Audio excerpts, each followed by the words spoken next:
साथियों, आत्महत्या मत कीजिए। पुस्तक निरोग जीवन का राजमार्ग पृष्ठ 40 से पढ़कर सुनाते हैं आपको लेखक पंडित श्री राम शर्माचार्य। आधुनिक युग में मरने वाले व्यक्तियों की संख्या निरंतर वृद्धि पर है। मनुष्य अल्पायु होता जा रहा है। भारत के व्यक्तियों की औसत आयु 30 वर्ष है। 30 वर्ष है, जबकि जापान की 40, रूस की 45, फ्रांस की 57, कनाडा की 60, अमेरिका 62, नॉर्वे 63 वर्ष, न्यूजीलैंड की 67 वर्ष है। आज का जीवन इतना अप्राकृतिक हो चला है कि उससे आयु क्षीण होती जा रही है। जीवन तो अक्षय है, उसका उत्तरोत्तर विकास हो सकता है, किंतु हम स्वयं अपनी गलतियों और मूर्खताओं से जीवन रज्जु को काट देते हैं। अल्पायु का प्रधान कारण है समय से पूर्व अपनी शक्तियों का अपव्यय करना। शक्तियां यदि उसी अनुपात में बढ़ती रहें जिस अनुपात में व्यय होती हैं, तब तो स्वास्थ्य बना रह सकता है, किंतु यदि उन्हें फिजूल खर्च किया जाए तो कब तक जीवन रह सकता है। प्रश्न: शक्तियों का अपव्यय हम अनेक विधियों से करते हैं। कैसे खेद का विषय है कि लोग जानते तक नहीं कि वे शक्तियों का अपव्यय कर रहे हैं और वे लगातार मूर्खता भरे अंधकार में अपना सर्वस्व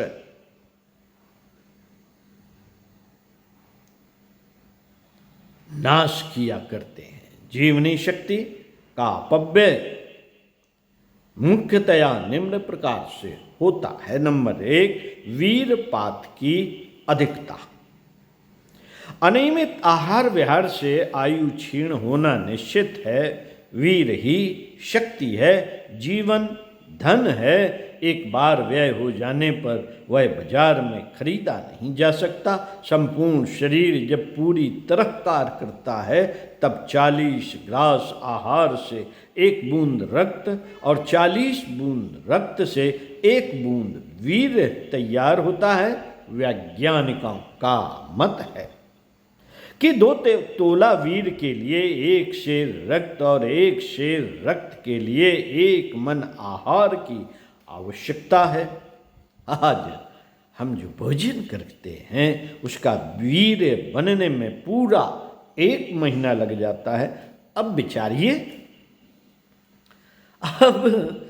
विचारिए कि इस बहुमूल्य जीवन तत्व का अपव्यय भला कैसे पूरा हो सकता है। इसी के अधीन मनुष्य की संपूर्ण शारीरिक और मानसिक शक्तियां, बल, बुद्धि, आयु रहती है। व्यभिचारी पुरुष क्षणिक सुख के लोभ में आकर वीरनाश नाना विधियों से कर डालते हैं। यह एक प्रकार की आत्महत्या ही समझिए। नंबर 2, नशेबाजी। संसार में जितने मादक द्रव्य हैं उनका शरीर पर बड़ा घातक प्रभाव पड़ता है। हम मानते हैं कि कभी कभी दवाई के रूप में भी इनका उपयोग होता है, किंतु आजकल तो धड़ाधड़ मादक द्रव्यों का प्रचार बढ़ रहा है। मनुष्य बुद्धि शून्य होकर राक्षस बना दिखता है।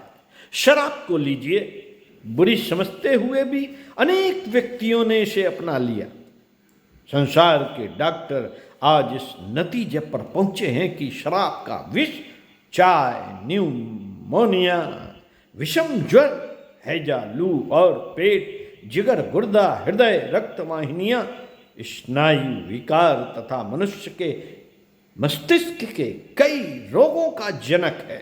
शराब का उपयोग साधारण श्रमजीवी उत्तेजना के लिए करते हैं। उन्हें मालूम नहीं कि यह शरीर परमेश्वर का मंदिर है। इसमें परमेश्वर विराजते हैं। प्रकृति मनुष्य की माता भी है और गुरु भी। प्रकृति ने शरीर ही में ऐसी गुप्त शक्तियां भरी पड़ी हैं, उन्हें शराब जैसी उत्तेजक वस्तु की आवश्यकता नहीं पड़नी चाहिए। शराबखोरी विनाश है। श्री बैजनाथ महोदय ने लिखा है, शराब कार्य शक्ति को घटाती है, रोजी छूट जाती है तो मनुष्य बाल बच्चों का पोषण नहीं कर पाता, ग्रह शौक का नाश हो जाता। मानव जाति के सर्वनाश के लिए ही शराब की उत्पत्ति हुई है और वह इस पर तुली है, इसी पर तुली हुई है। शराब और व्यभिचार में गाढ़ी मित्रता है। जहाँ जहाँ शराब है वहाँ वहाँ व्यभिचार भी जरूर होता है। शराब पीते ही नीत अनीत की भावना तथा आत्मसंयम धूल में मिल जाता है और स्त्री पुरुष ऐसी ऐसी कुचेष्टाएं करने लगते हैं जो अच्छी हालत में वे स्वप्न में भी ना करते। अफीम और तंबाकू बदन के रक्त को सुखा डालते हैं, मंदाग्नि उत्पन्न करते हैं, अफीम से बालक तक निःसत्व हो जाते हैं। श्री युत्पैहम पे पाए हम लिखते हैं, नियमित रूप से अफीम का प्रयोग करने वाले व्यक्ति को नीचे लिखी बीमारियां हो जाती हैं। कब्ज, रक्त की कमी, मंदाग्नि, हृदय फेफड़े और गुर्दों के रोग, स्नायुजन्य कमजोरी, फुर्तीलेपन का अभाव, आलस्य, निद्रालुता, चित्त भ्रम, नैतिक भावना की कमी, काम का भार आ पड़ने पर ची बोल देना, नैतिक अविश्वास और अंत में मृत्यु। साथियों, तंबाकू भी कम शैतान नहीं है। महात्मा गांधी ने लिखा है, मैं सदा इन टेव को जंगली, हानिकारक और गंदी मानता आया हूं। अब तक मैं यह न समझ पाता कि सिगरेट पीने का इतना जबरदस्त शौक दुनिया को क्यों है। तंबाकू से क्षय होना अवश्यंभावी है। क्षय फेफड़ों का रोग है। दूषित वायु जब पुनः पुनः अंदर जाएगी तो निश्चित ही यह रोग हो जाएगा। इसके अतिरिक्त हृदय रोग, उदर रोग, नेत्र रोग, नपुंसकता, पागलपन इत्यादि रोग भी तंबाकू के व्यसन से उत्पन्न होते हैं। डॉक्टर रगलिस्टर के अनुसार तंबाकू से पाचन यंत्रों की शुद्ध रक्त उत्पन्न करने की शक्ति कम होकर सब प्रकार के अजीर्ण संबंधी रोग उत्पन्न हो जाते हैं। पंडित ठाकुर दत्त शर्मा के अनुसार अजीर्ण, कास, फेफड़ों के तमाम रोग, त्वचा रोग, निद्रानाश, दुख स्वप्न, चक्कर, नेत्र रोग, हृदय और मस्तिष्क की निर्बलता और उन्माद तंबाकू से होने वाले सामान्य रोग हैं। भांग, गांजा, चरस ये सब प्रत्यक्ष विष हैं। चाय और कॉफी भी आयु के नाश करने वाले हैं। कॉफी में कैफीन, टैनिन इत्यादि विष मिले हुए होते हैं। चाय में निकोटीन नामक जहर होता है। चाय और कॉफी पीने से दांतों की जड़ें कमजोर हो जाती हैं। स्नायुओं को क्षणिक उत्तेजना तो मिलती है किंतु शक्ति या रक्त नहीं बढ़ने पाता।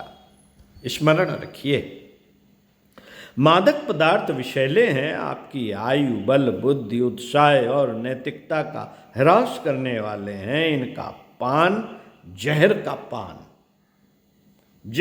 पान है, खतरों से भरा है, आत्महत्या के बराबर है। आप जानते बूझते क्यों विषपान कर रहे हैं?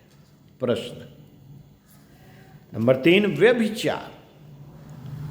यह पाप उस भयंकर राक्षस का है जो देखते देखते मनुष्य के पतन का कारण बनता है। आज का बहुत सा साहित्य हमारी भोली जनता को मृत्यु के मुंह में धकेल रहा है। व्यभिचार वह सामाजिक बुराई है जो प्रत्येक राष्ट्र के लिए हानिकारक है। स्त्री पुरुष के जीवन तत्व को नष्ट करने के अनेक नए नए तरीके निकाल लिए हैं जिन्हें कहना और चर्चा करना भी पाप है।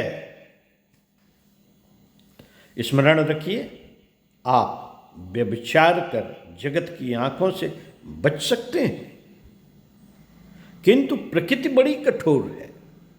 व्यभिचार का दंड उसके दरबार में गर्मी, सुजाक, स्वप्न दोष, नपुंसकता, नामर्दी इत्यादि मूत्र रोगों के रूप में मिलता है।